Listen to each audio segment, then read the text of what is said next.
So we start in the car, Jiang Cheng already asking Yuyan to take responsibility and she's just not resisting. And the driver is sitting there so uncomfortable you almost feel bad. Almost. Our protagonist thinks to himself how good it is he's got the system upgrade, and right then his friend Soo-jin messages asking if he's free for lunch. He says yes and thanks her for breakfast, which is funny because we just saw him with another woman, but okay. They meet up and she tries to walk past a luxury store like, we don't need to go in, and he hits her with looking costs nothing, classic. He asks if she likes any bags, she says she invited him for a walk not to buy her things, and he tells her not to overthink it because this is normal between couples. Soo-jin internally panics because his gifts usually cost tens of thousands. He tries to use his refund card, but apparently can't, so he only buys one bag. Then she takes him to a restaurant on the 4th floor whose flavor she guarantees, and guess who's in the back? The streamer girlfriend. She recognizes him immediately, wonders who the goddess next to him is, and Soo-jin is just standing there asking if they know each other. The streamer apologizes to her viewers and ends the broadcast, then introduces herself as Jiang Chen's friend. Soo-jin notices her gaze is strange, but decides not to cause misunderstanding. Jiang Chen thinks to himself that this is getting interesting. The streamer invites them to her table. He says no. She ignores him and takes Soo-jin's arm, saying she doesn't usually come across beauties and doesn't have time to make friends because of live streaming, then calls the waiter before anyone can argue. Jin asks what they should do and Jiang Chen just decides to sit, so they join the table. The streamer notices his watch and asks what brand it is because it looks expensive. He says it's not that expensive, it's a children's model. She doesn't believe him and starts searching on her phone, so he admits it's Richard Miller. She's shocked because those watches cost millions. Then while Soo-jin tries the meat, the streamer asks how they met and Soo-jin tells her they're high school classmates. The streamer acts normal, but under the table she starts bothering him with her feet. He didn't expect her to play this way, so he holds her foot and she accidentally screams. He smiles and wonders what she'll do next, then starts tickling her. She has to laugh out loud and pretend she remembered something funny. Soo-jin tells her to start eating, but she says she can't stop because the joke is really funny while shooting him a please forgive me look.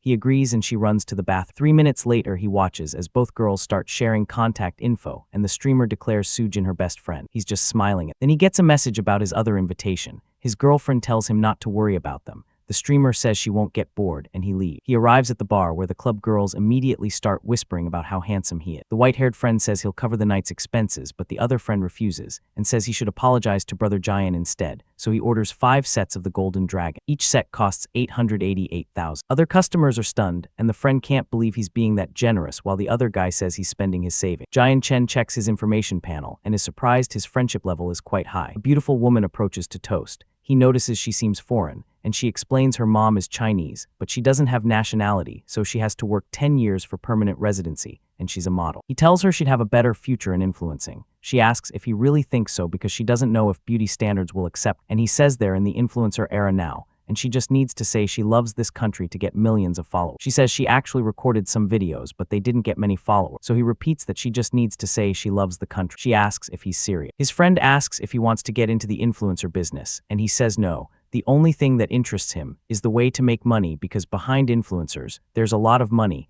and the real business is in the platforms and company. His friend gets interested and they talk about how this business will change the economy. Jiang Chen thinks to himself that this guy is definitely the son of the richest man and that in the coming years short videos are going to explode. He remembers that before he was born the market reached $400 billion. 2 hours later, one friend says goodbye, and Jiang Chen thinks to himself that his companion is the best of all the girls before saying goodbye to his friend. Then the streamer girlfriend shows up calling him husband, right as the blonde model thanks him for teaching her things and says she'll follow his advice before getting in her car. The girlfriend sarcastically asks where they're going and he says home. She says she thought he'd go with his other girlfriend and he says he could, so she immediately backtracks and asks him not to get angry, saying she's really in love with him and has become a little greedy. He asks if he doesn't treat her well enough and she says he does, but she's still afraid he'll leave her and forget her. He says he won't, that he'll never stop loving his own woman. She gets bold and asks if he'll be able to satisfy her at night.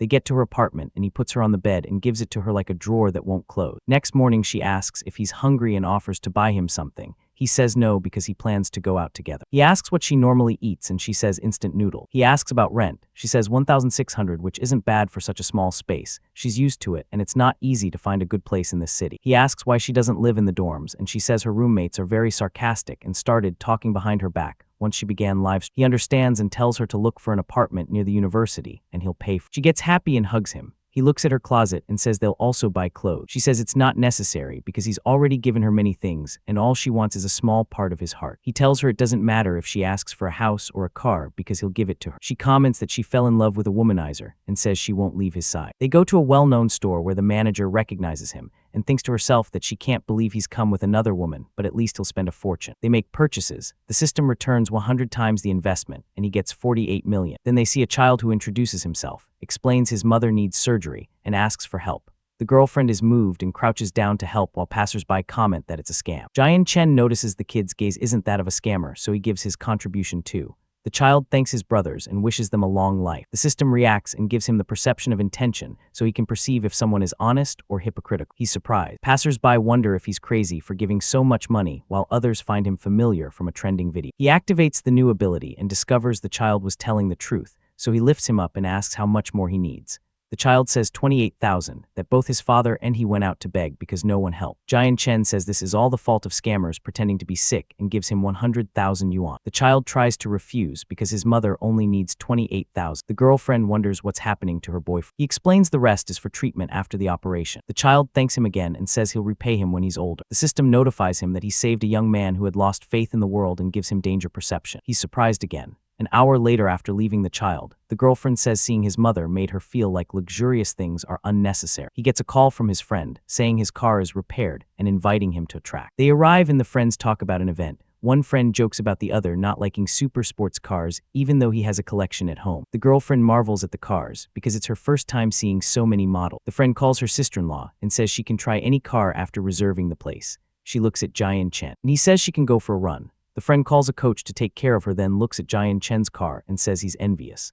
Jiang Cheng asks if he really doesn't have a car, and the friend says he's had many accidents so his family banned him from buying cars and he doesn't have the money anyway. Jiang Cheng tells him if he doesn't have it he just needs to get it. The friend says after investing in the stock market, he only got a small profit. The system delivers the information card for the US stock market and gives a mission to invest with his friends with a reward of 5 refund cards. Jiang Cheng decides to share the information, takes out his phone, and says he recently got privileged information that could get them a 25% profit. The millionaire friend is surprised because the stock market usually only gives 3 or 4%, so this shouldn't be reliable. The other friend asks where he got the information. Jiang Cheng makes up a story and assures them the stocks have no risk. He says he can't give details, but if they're interested, they can let their company manage the operation. The other friend signs up with his few $100,000 in savings. Jiang Cheng says it's a small amount, but he'll still get a large profit. The curious friend asks how much he plans to invest, and Jiang Cheng shows him his phone. The friend is shocked and asks if he robbed a bank. The other friend says people usually call him the son of the richest man, but seeing this maybe he's not. Jiang Cheng tells him to think it over and says he just needs to transfer the money to his company. In the end, the friend decides to invest 100 million. The girlfriend approaches and thinks to herself that she can't believe her boyfriend is investing 600 million and wonders which family she married into. Jiang Cheng asks the friend if he should lend him money and the friend says no, he'll find another way. The other friend jokes that if it bothers him, he could give it to him instead. They agree on the investment and leave. The girlfriend asks if he saw her driving and says it was exciting. He asks if she liked it and if she wants him to buy her a car. She refuses and says with all the donations he gave her, she already has enough to buy one, but she still wants to think it over carefully. He remembers her apartment and understands she's not a wasteful girl, so he shouldn't force her. A track manager says everything is ready. The friends head to the track and wonder what the prize will be. They ask Jiang Cheng what they usually bet, and he asks what they usually bet. They say 10,000 per head and winner takes all. He suggests donating the whole prize in the name of the race. The friends love the idea and say they can't lose, then run off to tell the other competitor. They finish getting dressed and prepare for the start. The first round begins and Jiang Cheng thinks to himself that since it's his first time he can't steal the spotlight from the veteran. The first round ends and they announce Miss Ananian as the winner. She approaches the friend and asks why he had a poor performance. He says he hasn't raced in a while and asks if she dares to go another round. She accepts and says if she wins again, he has to call her big sister. The second race begins and Jiang Cheng unexpectedly takes the lead. Miss An presses the accelerator and catches up. He doesn't let her overtake and starts drifting through the lap. The spectators comment that he looks like a professional driver. He wins the second round. His friends congratulate him, and he says since he was new to the track he didn't want to steal the spotlight in the first round. Miss An approaches and praises his skill. He greets her and thinks to himself that he thought she'd be more aggressive, and also notices her hands are soft. She wonders why he seems hypnotized by her hand, and asks if he has a hand fetish, then immediately asks him to add her contact. The friends can't believe the aggressive Anian took the initiative to ask for his contact. He smiles and uses his new intention ability to see what she wants, then realizes she has many suitors. He says they'll have other opportunities to get to know each other, and introduces his girlfriend. Miss An asks what he has to offer her, then approaches the streamer and says, "The next round is for girls," asking if she'll participate too. The streamer asks if she's talking to her, and that's where we leave it. A thrilling street race comes to an end as a sleek orange sports car blasts across the finish line under a bridge marked Pyre. An announcer excitedly declared, "In the blink of an eye, the results of the competition are in, And without a doubt, Han Anning is number one. Let's congratulate Han Anning once again. Cars pull into the pit area, and Han Anning, a striking girl in a red racing suit, stands confidently by her vehicle, thinking to herself, look closely everyone. In the current race, Han Anning is still unstoppable and charging ahead. Although Kyo Yinian is behind, she is also very strong and is chasing closely. Meanwhile, inside one of the cars, Kyo Yinian grips the steering wheel tightly, her eyes filled with determination as she thinks, so what if he's in your car? You're still the one driving. I'm determined to get first place. Before the race had started, Yinian had looked nervously at Jiang Cheng sitting beside her, making intense eye contact as she asked, "Honey, this girl named Anning is amazing. If I go, I'll probably just be a supporting player. Should I even respond to her?" She then hesitantly requested, could you sit in the passenger seat? I'm afraid I'll get nervous." Jiang Cheng smiled reassuringly, telling her, "Even if you lose, it's okay. The important thing is the experience. Sign up." Trying to sweeten the deal, Yinian playfully offered, "Okay, I'll kneel down tonight, all right." Jiang Cheng leaned in close to her ear, a super quiet atmosphere settling between them as he whispered, "Sure, but there are conditions." That's a bold negotiation. Fast forward to the end of the race, confetti rains down around them as Yinian excitedly jumps into Jiang Cheng's arms, hugging him tightly and cheering, "Wow, honey, that was so exciting. Even though we lost, it was so much fun." Jiang Cheng catches her with a smile, replying, You ran well. I didn't expect you to have this kind of potential." Outside, Yinian shakes hands with a pink-haired racer, saying gracefully, "Congratulations on getting second place." The other racer smiles back, "Actually, this was my first time racing, and I'm quite happy to be a fraction of a second behind you." Han Anning then approaches Jiang Cheng, leaning back on her car and winking at, "I was just driving it casually earlier. If I had known you were this strong, I would have gone all out. I've never failed to get what I want," she says boldly. Jiang Cheng's system interface suddenly pops up, scanning her with the detail. Name Han Anning, age 19, height 165 centimeters, appearance 92, body 93, privacy 0, friendliness 65, friend status.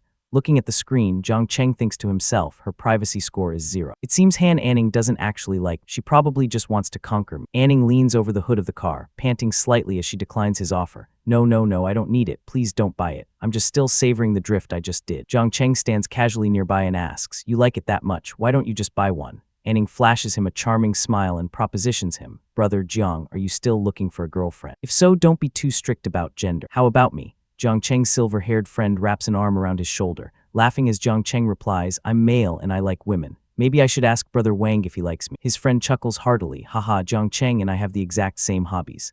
Brushing off the jokes, Jiang Cheng waves his hand and says, "All right, enough joking around. The event here is over. Let's go to the party." He turns to Yinian, asking, "Yinian, are you going or not?" She gently holds his jacket, giving him an alluring look. "I'll be live streaming tonight, so have fun on your own. I'll be waiting for you to come back." Half an hour later at a lavish restaurant, the atmosphere shifts as a man in a blue shirt approaches. He is introduced as Wang Hao, a spoiled rich second generation. He smirks arrogantly, "Qi Yuan, wow, I never expected to meet you today." When Qi Yuan completely ignores him, Wang Hao continues his taunt. "Qi Yuan, what's wrong? Are you too scared to even speak to me? Have you become timid lately? Are you afraid of your grandfather?" The tension rises as a friend in a pink shirt steps up to defend Qi Yuan, telling Wang Hao, "Everyone says you're hopeless, but look at the people you hang out with, including newcomers. Who are these lowlifes that can't be trusted?" Wang Hao snaps back, "Who are you? What did I do to you? Watch your mouth." The friend continues to lay into Wang Hao, "I heard you got into trouble again and were punished by your father. Are you out here today to freeload? I'm not trying to be mean, but you come from a respectable family and I feel bad for your father." Jiang Cheng finally steps in, looking at Wang Hao with utter disgust.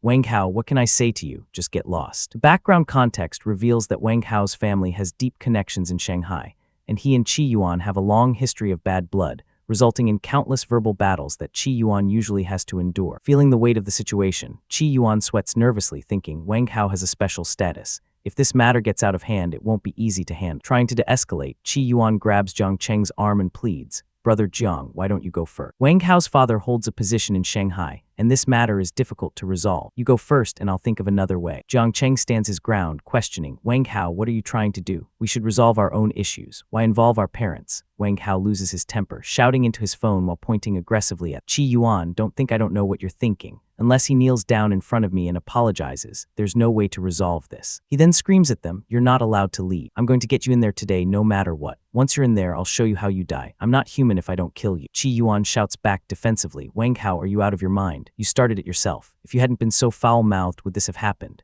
Jiang Cheng calmly grabs Wang Hao's pointing hand, ignoring the threats. "I won't let you get away with this. If I don't get you in jail, I'm not a Wang. Wang Hao snarled. Jiang Cheng dismissively tells his friends, "Okay, I'll listen to Brother Qi and the principal. Get out of here." Wang Hao fumes, his face contorted with rage. "Are you going to insult me again?" he demands. Jiang Cheng retorts bluntly, "So what if I curse at you, you son of a bitch?" Pushed over the edge, Wang Hao screams, "How dare you talk to me like that?" and suddenly draws a knife, raising it high above his head. He swings the blade down with deadly intent, but Jiang Cheng effortlessly dodges the attack with blinding speed. Moving faster than the eye can follow, Jiang Cheng grabs Wang Hao by the throat and unleashes a devastating flurry of slaps across his face.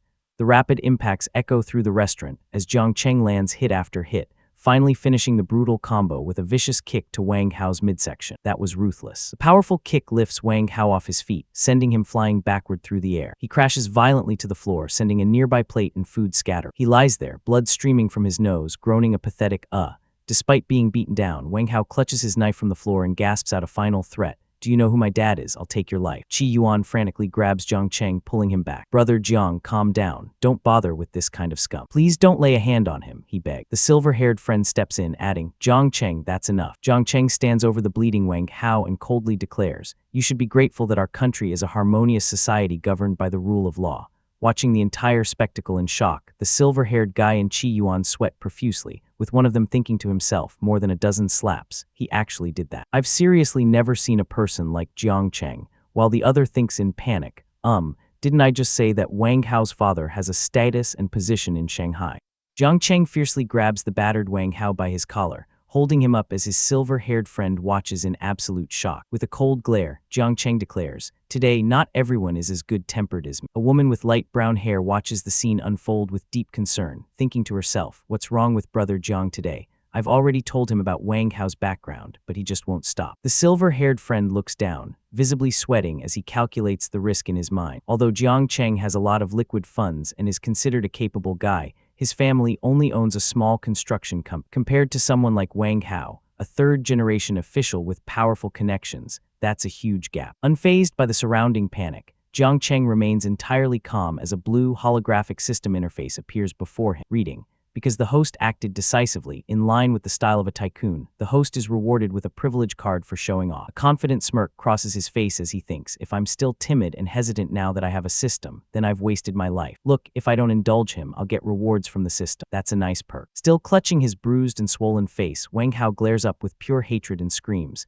"Do you know the consequences of hitting me? Do you know who I am?" Jiang Cheng's eyes narrow as he looks down at him, responding with an icy tone, "Wang Hao, let's just let it go today. From now on, don't mess with me, and I won't mess with you either, okay?" Refusing to back down, Wang Hao furiously yells back, "You started this, so come at me if you dare." "What's with the sarcastic remarks you're making to my friend? You weren't the one who got beaten up, but I was beaten like this. How am I supposed to live in Shanghai after this?" He violently points a finger at Jiang Cheng, threatening, "I'll settle the score with you later, but today I'll show him what I'm made of." Shanghai isn't a place where just any Tom or Harry can run wild. Hoping to de-escalate the situation, the silver-haired guy checks his phone and offers, "Jiang Cheng, why don't you go first? I'll handle this." But Jiang Cheng immediately dismisses the idea, stating, "No need, I'll handle it myself. Since he keeps saying he'll make me pay, I'll see who has a stronger background today. Remember, you're not the only one with connections in this world." Qi Yuan steps in, trying to reason with him, "Brother Jiang, why don't you go first? Wang Hao's father holds a position in Shanghai, and this matter is difficult to resolve. You go first, and I'll think of another way." Ignoring the advice, Wang Hao smugly dials his phone, taunting them,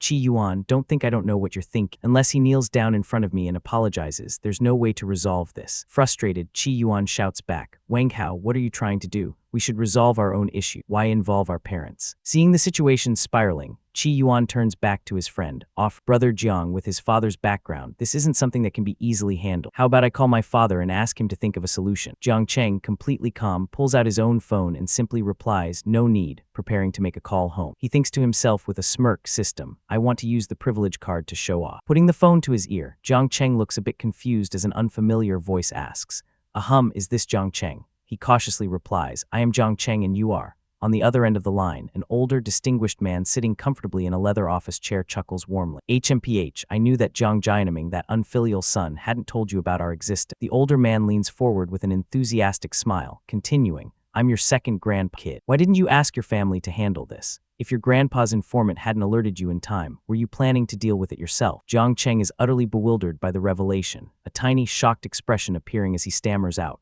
Yes, second grandpa. I just found out I have two grandpa. The second grandpa immediately begins to lightly scold. Don't follow his example. As the only grandson of the Jiang family, you must tell the family if something happens. Otherwise, what have your grandpa and I worked so hard for our whole lives? Wasn't it just to make life comfortable and easy for you younger generation? Jiang Cheng listens closely, processing everything as he thinks. Second grandpa's words contained a lot of information. The older man's tone turns serious and authoritative as he instructs. Due to my special status, it is not convenient for me to come in person. I will send someone to handle this matter. If anyone dares to nag you again, you can slap them across the face. Jiang Cheng nods affirmatively, saying, I understand, second grandpa. The second grandpa's expression softens into a fond smile as he adds, Hey kid, come visit your two old men in Kyoto sometime. We're getting old, especially your grandpa. Going out often causes too much trouble for everyone. But no matter what conflicts we have at home, we're still family, understand? Jiang Cheng smiles gently into the phone. I know, second grandpa, I'll come to see you in a while. Beside him, Qi Yuan looks incredibly confused and nervously asks,